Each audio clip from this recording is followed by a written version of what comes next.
La députée de Compton-Stanstead.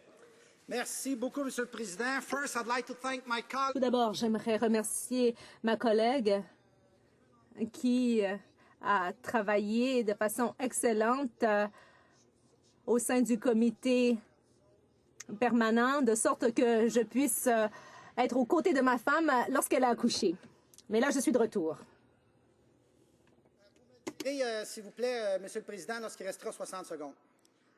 Écoutez, à entendre les commentaires de certains collègues d'en face depuis mon retour en début d'après-midi, c'est à se dire qu'ils ne vont pas tellement souvent sur le terrain pour voir comment ça se passe. Comment ça se vit, surtout, l'assurance-emploi et tout le tissu social que les gouvernements des 50 dernières années, après la Deuxième Guerre mondiale, ont tenté de mettre en place afin de venir en aide à la population dans des moments spécifiques, dans des moments précis, surtout en cas de perte d'emploi.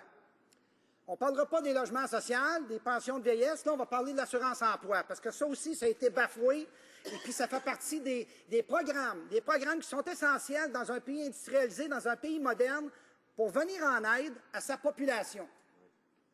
L'assurance-emploi a été créée après la Deuxième Guerre mondiale, à l'aube des 30 Glorieuses, pour faire en sorte que les employés et les employeurs aient un outil qui permettait à ces gens-là d'avoir un certain revenu stable pendant une période soit de transition entre deux emplois, mais aussi, surtout, dans les cas de mise à pied temporaire. Et ça, l'industrie manufacturière, de toute son histoire, en a toujours eu. Ce qu'on s'assurait avec un programme d'assurance-emploi, on assurait surtout aux employeurs qu'il y ait une main-d'œuvre qualifiée qui va être en place aussitôt que les affaires reprennent. Autrement dit, on s'assurait que pendant une certaine période, oui, les employés étaient à pied, mais il y avait un revenu qui pouvait lui permettre de payer le loyer, payer la nourriture à la famille et payer les biens essentiels, les vêtements, les fournitures scolaires et différentes petites choses aussi. L'employeur s'assurait en même temps que sa main-d'œuvre était déjà formée, était qualifiée.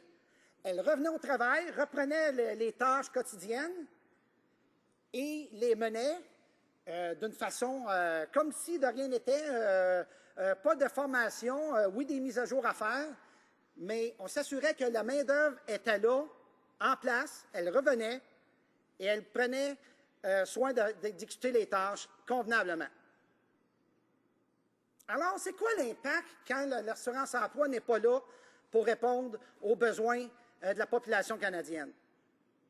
On a développé au cours des dernières décennies des emplois, des secteurs d'activité qu'on pourrait qualifier où il y a des emplois saisonniers, des emplois temporaires, des fois atypiques, oui, certes, mais qui faisaient développer l'économie locale, régionale, le tourisme, l'agriculture, la pêche et différents autres secteurs. Donc, quand l'assurance-emploi n'est pas là, quand l'assurance-emploi ne répond pas à sa mission, la mission fondamentale, qui est de faire en sorte que les régions puissent continuer de vivre et que l'économie ne soit pas trop chambranlante, que l'économie survive bien, l'employeur, lui, lorsqu'il doit faire appel à nouveau à cette main-d'œuvre, si elle n'est pas disponible, il doit reformer ses employés. Il doit prendre du temps, de l'argent et reformer ses employés. C'est essentiel dans l'équation parce que le secteur saisonnier, ce n'est pas des lâches qu'il y a là-dedans, là. C'est du monde qualifié. Des hommes et des femmes, des familles monoparentales, des familles en région surtout. Je vous dirais que le secteur, c'est un secteur d'activité économique qui est surtout en région. Donc, si on enlève les programmes de logement social, les pensions de vieillesse qui sont de moins en moins accessibles, les services aux personnes handicapées, les services aux vétérans, et que là, l'assurance-emploi n'est pas là pour répondre aux besoins, on est en train de détruire des communautés comme ça. On détruit des communautés à un point tel que là, on a des décrocheurs. On a des gens qui ne croient plus en économie, qui ne croient plus en ces gouvernements-là. Et ces gens-là vont même décrocher de la vie. Violence conjugale, tentative de suicide. L'économie locale, ça veut dire aussi le restaurant dans la municipalité, dans le petit village. Ça veut dire la caisse, ça veut dire le service de poste. Quand tout ça n'est plus là, le tissu social est brisé. C'est ce qu'on assiste au Canada présentement, en région. Et oui, je vais parler pour les régions, parce que c'est là où ça fait le plus mal. Il y a bien des secteurs urbains où ça va très bien, mais qui a encore des taux de chômage élevés, par contre. Hein? Chez les jeunes, chez les femmes, c'est quand même des gens qui cherchent de l'emploi souvent et qui sont laissés pour compte. Donc, si en plus de ça, on n'a pas accès au chômage, c'est catastrophique pour tellement de régions au Canada. Et je vais parler pour chez nous, en Estrie, où on a de l'agriculture, la foresterie, le tourisme, la culture. Tout ça, c'est des secteurs d'activité économique qui ont des retombées de des milliards, c'est des dizaines de milliers d'emplois. Et c'est des gens qui croient encore que leur emploi, il a mérite cet emploi-là.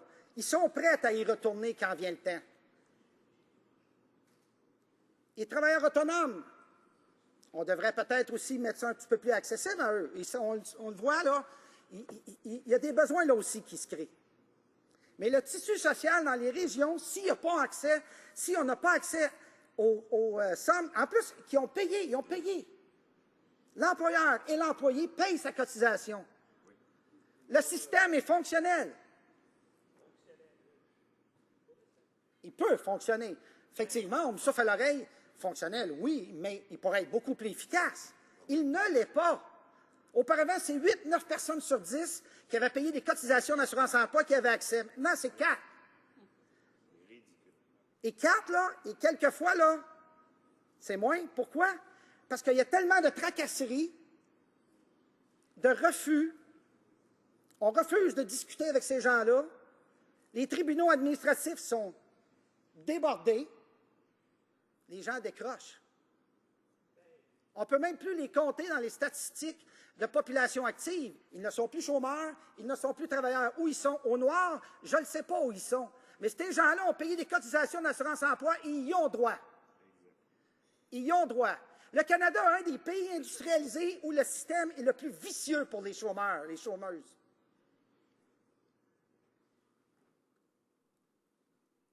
Il y a des entreprises, je vais vous conter l'histoire d'une entreprise en Estrie où les travailleurs avaient 20-30 ans d'expérience. L'entreprise ferme du jour au lendemain. OK? Ils se retrouvent, non pas à pied, c'est une fermeture d'entreprise. Il y a eu tellement de tracasseries que la moitié des gens qui avaient le droit au chômage n'y ont pas eu accès finalement.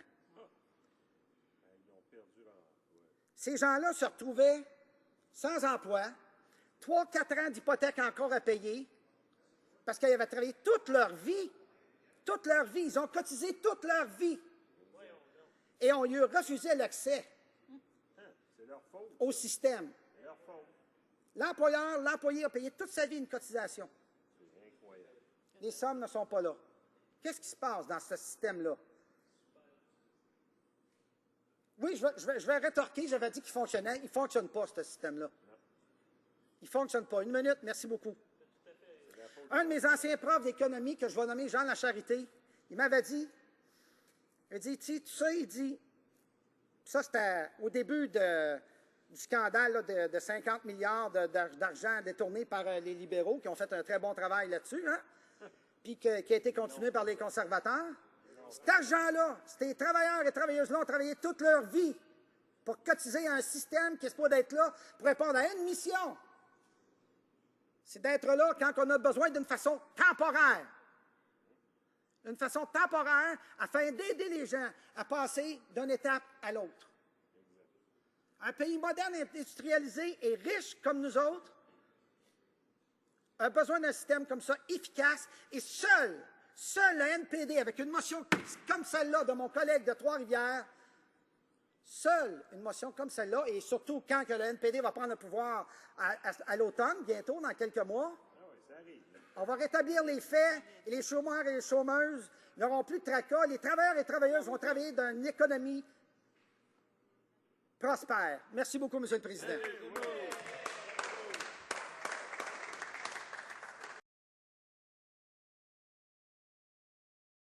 Questions et commentaires? Questions in Questions et observations? Monsieur le Président, je remercie mon collègue de Compton-Stanstead pour son discours pour le moins enflammé et je pense que la situation s'y prêtait tout à fait. Cependant, j'aimerais lui demander d'aller un petit peu plus loin dans son expertise. Il a beaucoup parlé de son coin de pays et c'est tout à fait normal. Et lorsqu'il parlait des travailleurs saisonniers, permettez-moi d'abord d'insister pour dire encore une fois que ce ne sont pas les travailleurs qui sont saisonniers, mais bien le travail qui est saisonnier. Que voulez-vous, la pêche en hiver, c'est plus difficile. La foresterie au mois de janvier, c'est pratiquement impossible. Donc, c'est le travail qui est saisonnier. Il y a là une réalité qui a trait à notre pays dont il faut tenir compte. Mais trop souvent, dans la pensée populaire, on s'imagine que le travail saisonnier, c'est justement un travail de région, la pêche, le tourisme, la foresterie. Or, les milieux urbains, et je pense qu'il y a une partie de sa circonscription qui est aussi en milieu urbain, souffrent également de ce travail qui est saisonnier. Je pense aux employés de la construction. On peut penser à tous les employés cinématographiques, par exemple, qui travaillent à titre de technicien. Et la saison forte, c'est l'été. Alors, est-ce qu'il peut me confirmer que chez lui, le travail saisonnier est une réalité tout autant urbaine que rurale? Honorable député de Compton-Stanstead. Bien, je remercie mon collègue de me remettre au diapason parce qu'effectivement, en milieu urbain, il ne faut pas oublier le secteur de la construction, puis le secteur tourisme, il se fait aussi en milieu urbain. Il se fait grandement en milieu urbain. Le secteur de la culture aussi, c'est la même chose. Et c'est des emplois, comme il a dit, vraiment aussi, c'est les emplois qui sont saisonniers. Mais ces emplois-là reviennent d'année après année. Ces emplois-là sont toujours là. Et puis, l'économie locale, je parlais des restaurants, mais je parle de toute l'économie locale. Les cinémas, la petite soirée au cinéma, la petite soirée dans un restaurant, toute l'économie locale, que ce soit en région urbaine ou rurale, en souffre. Et puis pour ça, quand on a un système d'assurance-emploi ou un système de pension vieillesse ou de logement social, quand on a des programmes comme ça qui sont faits, qui sont réalistes, qui sont bien adaptés à la population, on fait en sorte de soutenir une économie. Et puis, ces économies-là vont en sortir gagnants, Et puis, en bout de ligne, c'est des citoyens et des citoyennes qui sont beaucoup plus heureux et qui contribuent au pays. Questions et commentaires? Questions et observations. Débat. Resuming debate, the honourable member for Compton-Stanstead. Thank you very much, Mr. Speaker. Who did some duty works and even on the standing committee, allowing me to be near my wife so we could so she could give birth to our second child. So thank you very much. Thank you very much. But now I'm back. Vous me le direz, s'il vous plaît, Monsieur le Président. Mr. Speaker, could you please tell me when I have 60 seconds left? Thank you. Today I was listening to the comments of certain colleagues across the way. I got back this afternoon and I listened to what they said, and it sounds like they don't really talk to people on the ground to see what's happening and what it's like to receive EI benefits. And the governments over 50 years since the Second World War have tried to put in different measures to help the poor segment of the population, especially when they lose their jobs. We're not going to talk about OAS or affordable housing. We're going to talk about EI because this is one of the programs that is essential in a modern country to bring assistance to the public. Employment insurance was created at the end of the Second World War to ensure that workers and employers had a tool that would allow those people to be able to depend on a certain amount of stable income for a certain period of time, either while they were transiting between jobs or when they were temporarily laid off. And the manufacturing industry has always seen those types of ups and downs. So with an employment insurance program, this meant that the employers had qualified workers who would be ready as soon as business got better. So for a certain time, employees were laid off, but they could receive stable income so that they could pay their rent, to put food on the table for their families, and to pay for essential goods, clothing, school supplies, and so forth. The employer made sure at the same time that his workers were already trained, that they were qualified and skilled. So these people came back, they resumed their everyday tasks, and as if nothing had happened, they simply got back to work and no training was required because they were already skilled.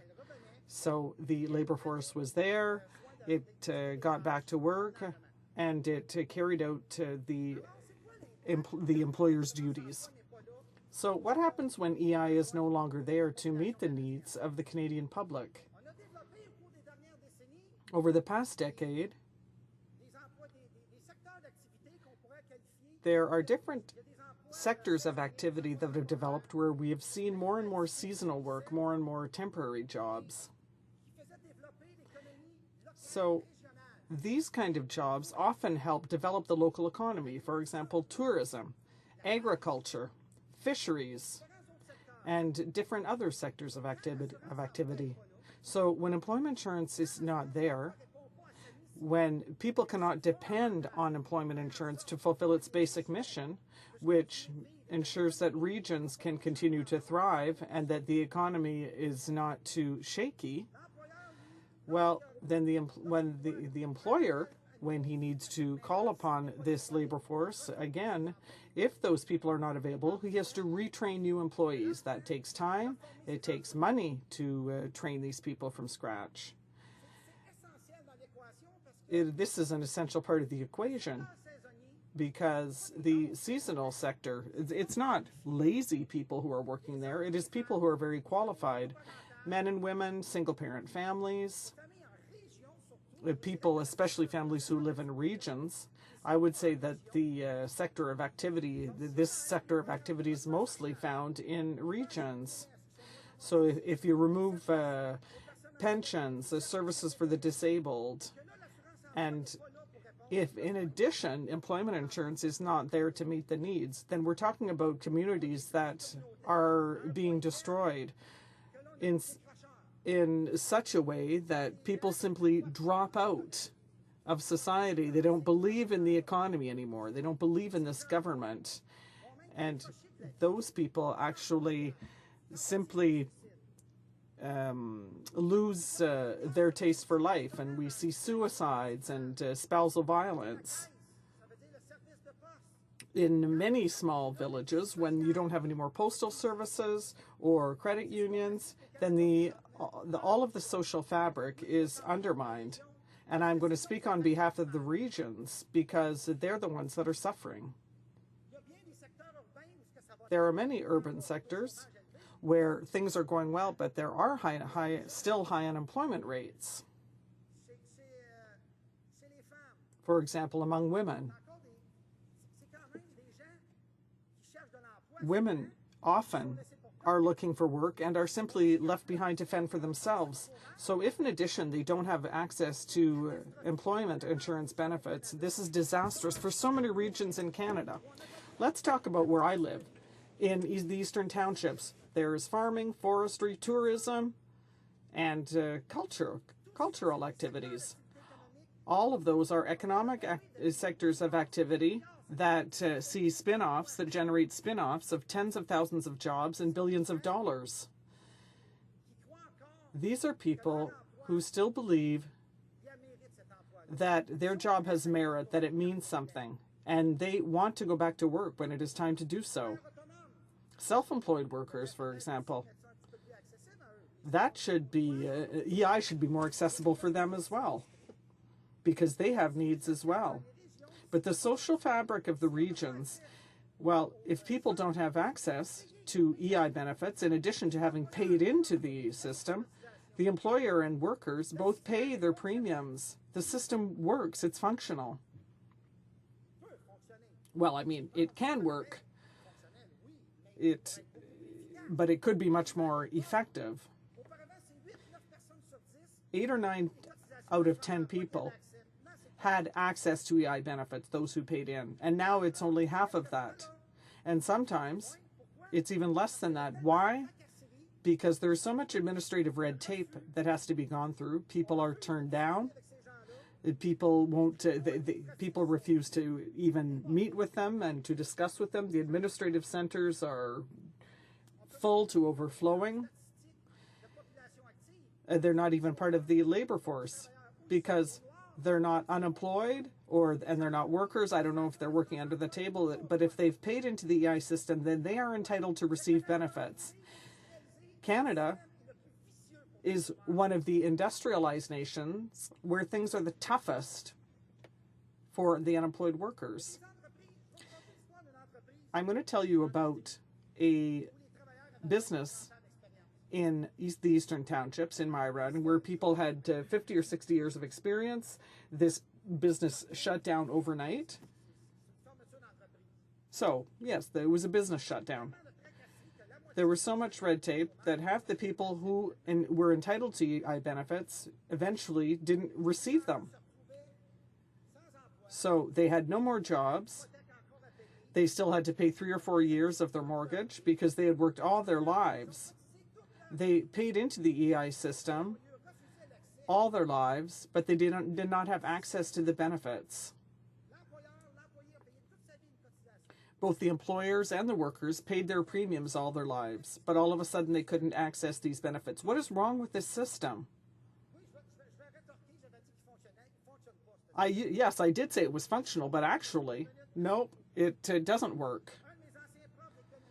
One of Jean Lacharité, who used to was a professor of economics, he told me,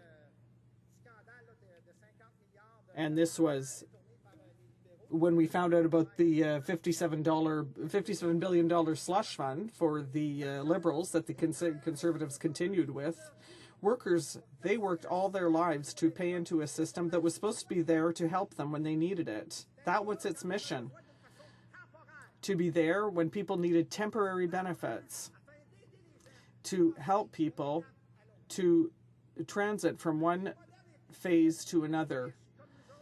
Canada is a modern, industrialized, and rich country. So it should have an effective system, and only the NDP with a motion like this one that was tabled by my colleague from Trois-Rivières, only a motion like this one, and especially when the NDP becomes government in a few months, in October, we're going to set the record straight. Those who are unemployed won't have to worry anymore. They will all be part of a prosperous economy. Thank you very much, Mr. Speaker.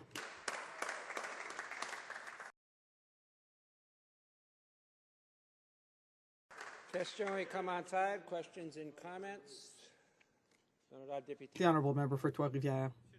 Thank you, Mr. Speaker, and I'd like to thank my colleague from Compton-Stanstead for his passionate speech, and I think that this was the perfect opportunity for that kind of speech. I'd like him to take things a bit further, though. He talked about the Eastern Townships, where he comes from, and when he talked about seasonal workers, I would just like to point out the fact, once again, that it is not the workers that are seasonal, but it is the work that is seasonal. For example, it's much more difficult to catch fish in the winter, and it's harder to do logging in January. So it is the work that is seasonal. That is the nature of the work, and that is the nature of our country. But too often, in mainstream thought, people think that seasonal work means seasonal workers, and that it happens in the regions, tourism, forestry, and fisheries. But part of my colleague's riding is in an urban environment, and there are people who work in construction there. There are employees who work in the film industry, who work as technicians, for example. And in high season, well, high season is summer. So can he just confirm that seasonal work is a reality that is both urban and rural? The Honourable Member for Compton-Stanstead. I'd like to thank my colleague for setting the record straight, because he's right. in an urban context, we can't forget construction and tourism. That's also very popular in urban centers. When we talk about culture as well, that's very present in the urban environment. And as he said, it is the jobs that are seasonal. And those jobs come back year after year. They always exist. And I was talking about restaurants, for example, but I'm talking about the entire local economy. Movies, you know, when people go out to the movies, when people go out to the restaurant, all of the local economy, whether it be in an urban or rural environment, the economy suffers.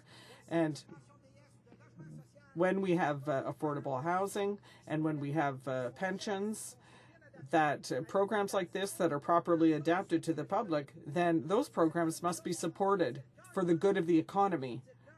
And all of Canada will win out, because at the end of the day, it is citizens, means that these are citizens who are happier and who contribute to Canada.